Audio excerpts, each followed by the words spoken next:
A woman stood up from her booth in a small roadside diner and quietly pushed her untouched plate away. "I can't afford this meal," she told the waitress, barely above a whisper.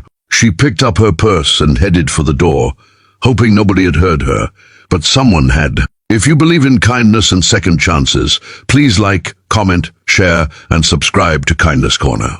The diner sat just off Highway, 18 inches of town most people pass through without noticing. It was one of those places with faded red booths, a coffee machine that never seemed to stop brewing, and regular customers who knew exactly which table they wanted before they even walked in. On that Tuesday afternoon, the lunch crowd was thin. Rain clouds had rolled in earlier, leaving the sidewalks damp and the air cool. The woman walking toward the exit was named Maren Holt. At 28, Maren had become an expert at pretending things were fine. She smiled when neighbors asked how she was doing. She laughed during phone calls with her younger sister.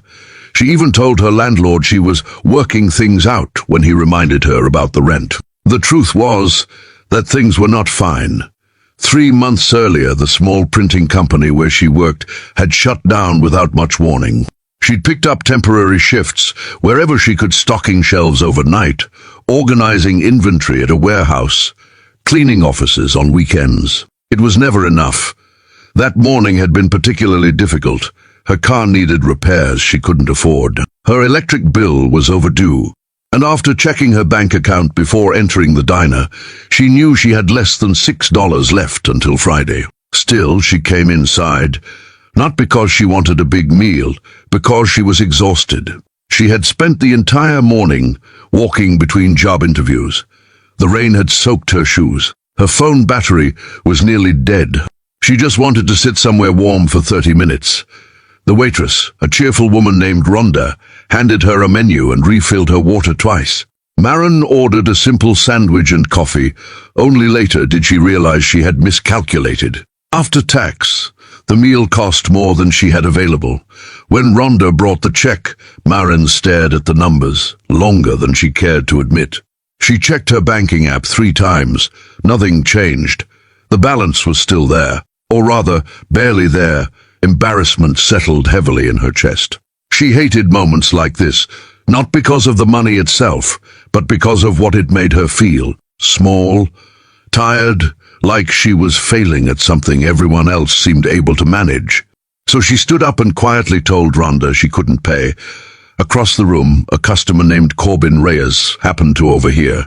Corbin came into the diner almost every Tuesday after delivering supplies for a local hardware company.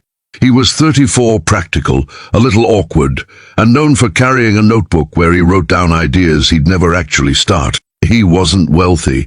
His truck had nearly 200,000 miles on it. His apartment kitchen faucet leaked constantly, and he spent most evenings helping his father with medical appointments. But he understood what financial stress felt like. Years earlier, after his parents' business failed, he'd watched them count coins to buy groceries. Some memories never really left.